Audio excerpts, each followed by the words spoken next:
G'day champion, it's Stuart Stone here from Health and Fitness Over 40, and I really don't know why I'm doing this video today because it's absolutely a no-brainer in all actuality. But here it goes. The more you smoke, the more you stroke. And no, we're not talking about masturbation here, we're talking about strokes, the stuff that kills you. So let's get into it. Let's have a tough conversation, an honest conversation, and see what you can do. A, with overcoming the risks, and B, getting your life back so you don't need to keep putting that shit into your body. So let's get into it. Okay guys, you know what to do by now. Like and comment on this video, subscribe to our channel, ring the notifications bell so you get notified and never miss a video. And now let's get into today's message. Okay, so smoking is identified as the #1 preventable cause of death in the Western world. So it sits higher than putting your head in the oven. It sits higher than running in front of traffic late at night.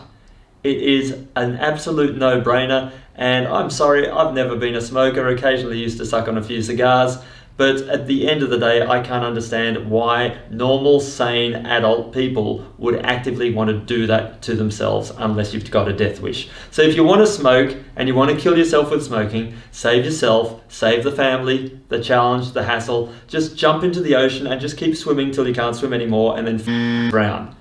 That's the stupidity behind smoking. You're going to cost the health system so much money. You're going to give your families passive smoking risks, in other words, risks of lung cancer, if you want to keep doing that shit. So that's my rant over. Let's actually look at the research. So recently, you saw that we went to the Body Worlds exhibition. If you haven't seen it yet, check the video up here.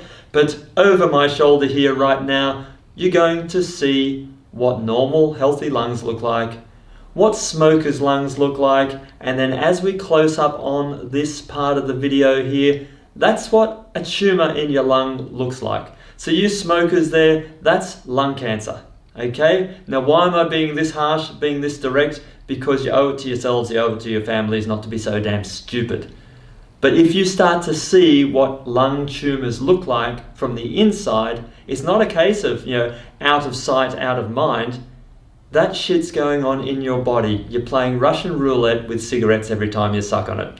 So the more you smoke, the more you stroke. In other words, you have a bleed on the brain that leaves you, walking in circles with a gammy arm, gammy leg, and the face doing the droop and looking like an idiot. Harsh but true. Or it kills you. They're pretty much your options long term. Now yes, you might get lucky and you don't end up with lung cancer and all that sort of thing, but you end up with a hacking cough, or like a prick and a bastard, you don't care about the people around you and they get the effects of your passive smoking and you affect them with bronchitis, asthma, or worst case scenario, cancer and other horrible illnesses that are very preventable. The fact here is I'm so harsh on smoking because it's so damn preventable, so damned simple. So, how do you get past smoking? Now, I can show you Alan Carr's book. In fact, I'll put a link here. There's a photo up here. Go check out the programs. No, I do not get paid for recommending this stuff, but his method is so powerful. Now, maybe you've tried quitting smoking already. In fact, if you try the nicotine gum and the government programs, you find that the government programs are effective about 6 to 8% of the time. Now, if you got 6 to 8% in a maths exam at school, you wouldn't be effective 6 to 8% of the time, you'd be a failure 94% of the time. Okay? So when your government initiatives are saying, hey, we can help you quit smoking, and their success rate is 6 to 8% of the time, it's a failure. You did the work because you were committed in spite of what they were doing. Now, if you couple their initiatives with using nicotine gums, you're still getting nicotine into your system, which is a class 1 poison, but anyway, you increase your likelihood of quitting smoking to 12%. In other words, an 88% failure rate. When you check out Alan Carr's process, you find that after a year, more than 70% of people have still managed to stay smoke-free. So I don't care whether it's an English exam, I don't care whether it's a maths exam, you hit 70% and hey, you're considered a success. So that's the program with over hundreds and hundreds of thousands of people worldwide doing this. In other words, it works. So when you understand the reasons why you smoke and you find that you can use better techniques, habits and activities to overcome that, well then you're not going to need smoking anymore. In fact, you're going to walk away from it without any of the withdrawal symptoms.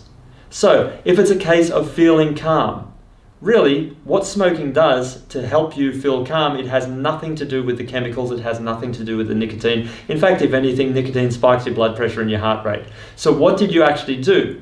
Well, if you're a smoker at work and you take your 8-minute smoking break, what you actually did was you stepped outside, you got away from the crap that's in front of you stressing you out in your work, and you then relaxed and went outside and breathed deeply. By breathing deeply, you lower your cortisol levels, you oxygenate your lungs, you calm down your heart rate, you calm down your brain waves, and you feel more relaxed, you feel better. So is smoking really giving you that? Well, here's how you fix it. You go outside and you take some deep breaths. Piece of piss, dead easy. And if you're fidgety and one of these people that needs something in your hand, guess what? Get a carrot. Use that like a cigarette, suck on that, eat that. Actually start replacing the habit with something good. Super simple, super basic, but it doesn't cost anything, and that's why pharmaceutical companies and governments don't teach you that shit, because they don't make money out of it when you take control of your life again naturally. So super simple results. If you find, or if you thought when you were an insecure little shit in high school that you needed cigarettes to look tough and look cool, guess what? Go to a gym. Look after your body, do some push-ups, stop eating so much shit, lose the excess weight. You will look cool, you will feel cool, you will have so much more energy because you're not pumping carcinogenic chemicals into your body every day. It's a no-brainer. But really the key thing is, why did you pick that up in the first place? Examine those reasons, let go of those reasons, find a better way to get that solution, and then you don't need that rubbish anymore. Then you stop giving ridiculous taxes to governments and ridiculous money to the tobacco companies. And they stop ripping down trees to grow more tobacco, stuffing up the environment. So it's a win-win-win-win-win across the board for everyone. And if you're looking for a psychological reason, look at your child, look at your grandchild, and imagine them with emphysema dying horribly in a hospital bed because you smoked around them and put that passive smoking chemicals into the air for them to breathe. If that's not enough motivation for you, I don't know how to help you. Again, jump in the ocean, keep swimming, and let the sharks get you, instead of wasting 20, 40 years to a very preventable disease. Sounds harsh, but you know what? I actually care enough to call a spade and call you out on your bullshit. So get over it, get past it, get healthy, and have the life you actually deserve. And that's my rant over. We'll talk to you again very soon.